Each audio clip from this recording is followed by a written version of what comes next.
Nigerian users on Twitter have continued to drag former governor of the central bank and presidential candidate for the Young People's Party in the last general election, Kingsley Moghalu, over comments on Igbo. Kingsley Moghalu started a long thread on Twitter alleging that the Nigerian Igbo like complain of political marginalization because of the civil war, but the Igbo themselves have harmed themselves. A few minutes after he posted his thread, Nigerians, especially the Igbos, started attacking him because of his choice of words. They said it is wrong for him to start the conversation with Nigerian Igbo because the Igbo tribe is one and only domiciled in Nigeria. They also said the professor was trying to distance himself from the Igbo group by using the word they and them in the thread. And these are some of the reaction after he made this comment. Okay, this the first one says here that before the comments, that the response of people, let's even dwell on what the Kingsley, the man, said. He said Nigerian Igbo complain about political marginalization. Why? True, because of the civil war, and why Nigeria needs a new grand bargain between its ethnic nationalities. The Igbo themselves have harmed themselves. They must first shed victim mentality. They must address the disadvantage of being led by selfish, greedy, and self-centered political elites masquerading as political and social cultural leaders who are the first to shoot down their own. Many Igbo leaders are fine. I find men and women, but they are too many. Again, he said they are envious and self-hating, choose to be politically second class so long as it serves their little interests. Ndigbo need strategy with high impact strategic engagement with other ethnic nationalities with a win-win proposition, not ethnic noise making. He further says that, do you think it is a surprise that Barack Obama became US president despite the attempt of many other black Americans like Jesse Jackson? Obama succeeded because he did not have a chip on his shoulder, though he acknowledged the system injustice of racism. He said, but if he had a proposition, not just a sense of entitlement, he was able to largely because he was the son of Kenyan man and a white American mother who did not descend from a line of former slaves and therefore was spared of that psychological insecurities. The joke is in Kenya. Okay, that a Luo, his father was from the Luo tribe, could be a US president but not a Kenyan one. I ran for president in 2019 as a Nigerian candidate, not as an Igbo candidate. And no apologies. I love Igbo, but I also love other Nigerians, unburdened by the hang-ups of history. All of this is not to say we should not deal with the civil war in our national history. It is the elephant in the room. I have argued that Nigeria's leaders must apologize for the millions of lives lost in the Nigeria-Biafra war if we are to heal. That is the right thing to do. Okay? And someone is saying here that a victim mentality is a wrong label that you should not fall. The prosecution of the war and post-war policies clearly show unfair treatment towards Igbos. Fighting for equity in the Nigerian construct and demanding better governance at regional level are not mutually exclusive. Okay, and these are the reactions. He has already said all that he said. Moghalu has said all of those things, and some reactions here are saying that Moghalu really referred to Igbos as they and them. Also, what the hell is Nigerian Igbo? This is the same person that referred to Gowon as women.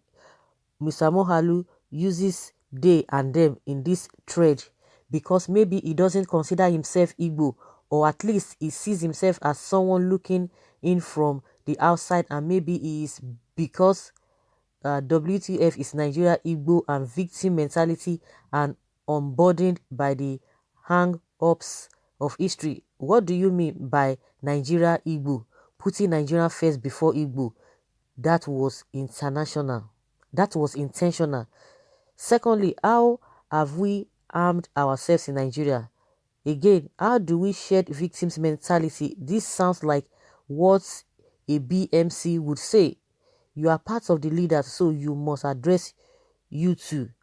When Peter Obi, who stood a better chance as executive office, was vying for president seat, did you step aside? Hmm. What strategic engagement do want from us in a country that functions as on anti-Igbo policies? How did Barack Obama's president help African Americans problem? That's the question somebody is asking Moghalu, all of those things that he has said, and somebody is asking that question back. In my opinion, guys, irrespective of what Moghalu is saying or what other people are saying, I'm not just convinced with all of this. The Some people are marginalized. Which marginalization are we even talking about? Is it the marginalization of the political elites, the politicians, the so-called leaders? I think that is the marginalization that they are trying to sell out. Because when you see the people who are not marginalized politically and the people who are benefiting, if you talk about the northerners, they have been having maybe having opportunity to be in the leadership position. You now ask yourself, the people from the north, and that is why a lot of people are still falling for all of these things. The people from the north, now they have been in power, they've been in power, they are now in power. Tell me, those who are now enjoying that leadership, what is the percentage of the people, the population of those who are who are now in control, as so to speak? What is the percentage compared to the general masses of the north? I don't usually get it. Now, as we are, because as we are as Nigerians now, do you go to market and somebody tells you that okay, I'm going to sell this for you? Or do we have a particular market that it is only other tribes that are selling it? Then Igbos will go there. They will not say, oh, you are an Igbo person, we are not going to sell for you. Oh, you want to buy land? No, because you are an Igbo person, we will not sell for you. Oh, because you are an Igbo person, with something that they are selling, say for example 10 naira. Oh, because you are an Igbo person, you are going to buy it 100 naira. I don't know, because the marginalization that I see, it is the marginalization of the political elite who are not getting one thing or the other. Because if Buhari is there, if he's really competent and he knows what he's doing, why should it be that because Buhari is there, then every other Nigeria, everyday Nigerian, we are talking about everyday Nigeria, it is everyday Nigerians that are marginalized. This is issue of position. Now the people, these so-called people are there. The northerners are there holding the power. Now they are the one crying that they are not. We don't even expect them to cry before we know that they are the most affected. Buhari being there, of what use is it to them?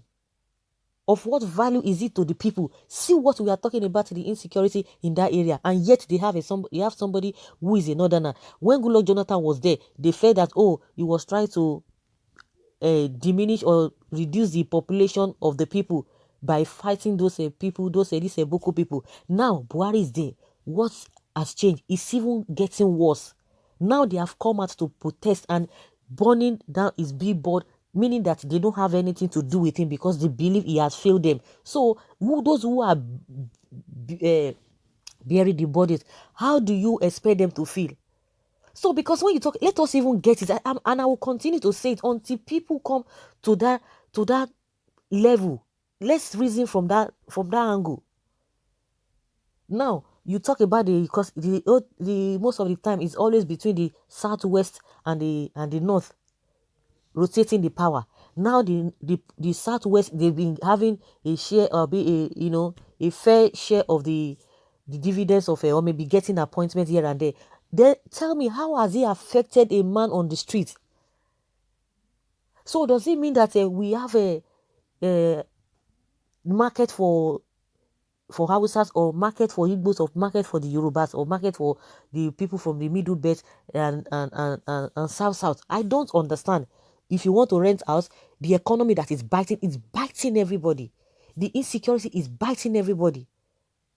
I don't just understand why these people are just bent on, oh, because that it could be there, but at the end of the day, those who have been having opportunity of hanging on, holding on to power, how have they helped their people?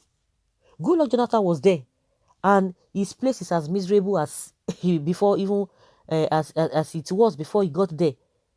So what development does it mean? He now use the state fund to do what? I don't understand. To make his own village a little London or well-developed place. Goodluck Jonathan was the president. Tell me whether you can see, what is it called? You can see modern day infrastructure in that place because he was the governor or because he was the president. I don't just understand, because people are just living the issue, things that are biting people. People are suffering, and you are talking about it's because of this. I'm not even referring to him, because that is what all these the so-called leaders or those public figures or the politicians, that is what they are selling out there. Tell me, if an Igbo man becomes the president now, how is he affecting? How is he going to have a effect or affect an ordinary man on the street positively? We are always using Buhari as a case study. Is there now? So does it mean the people are living in plenty? Does it mean everything is now rosy for them? Even the people who are not even in government, who their leaders are not holding on to power, their people they are better off 1,000 times. So what are we talking about? That this issue of marginalization, they are not hitting it. That is where I'm going to. They are not hitting it. The marginalization you're talking about, is it the marginalization of the political elite or the marginalization of the people? Because when you talk about the Igbos too, the Igbos are the ones, when you check their people, they are doing tremendously well. When you check the percentage of them, they are doing tremendously well, but they are not in power. The so-called people who are in power, go and check their people, whether they are doing very well. So these people, they are just trying to manipulate the masses. Because I see no reason why, if an Igbo man becomes the president, then a Yoruba man should suffer, and a Hausa man will be the president. I see no reason why a Yoruba person or Igbo person or from people from the south or middle belt should suffer. Why should they suffer? You guys talk about one Nigeria, but you are not talking about how the things that can make that one Nigeria to be better. Is it just to be one Nigeria and things are not going on well? I'm really surprised with all this their submission here and there. Well, people can go in their line. Me, I'm seeing it from a different perspective. We are different. I'm seeing it from a larger perspective, but some people are just narrowing it down. Of course, it's important. Maybe that is how they want to take it, but we should look above or beyond this marginalization, and we need to really specify the marginalization that they are talking about. It's unfortunate. So, guys, let's hear your opinion. Let's have your take in the comment section. And before that, somebody says here that we Igbos have been beaten either by the few among us, I mean the civil war saboteurs, of our self-inflicted, defeated by our governing elite. The Igbo indomitable spirit of survival have found eluded us in the sphere of life. It will be difficult for the Igbos to understand him here. He operates at spiritual level of politics, if I may say. And mind you, the majority of Igbos hardly understand what that means. We are still moving around circles. Now, how does that affect everyday Nigerian? Whether you are Igbo, whether you are Osa, whether you are whatever, how does that affect you? Buhari is there now. Tell me whether the people, I will continue repeating it, are they really enjoying? Can you not say of a fact that these people are really getting their masses? We are talking of the masses. We are not talking of those who are rotating themselves, playing the whole thing as game appointment. You take this, you take that. That is what is happening. So that is, if Igbo man enters there, the same thing is going to happen. But that does not take the fact that if they want to get the thing, that they shouldn't get it. But if they get it, that means we are still going to be experiencing the same thing. This suffering we are still experiencing. So leave your comment below and let's have your take on this issue. Thank you.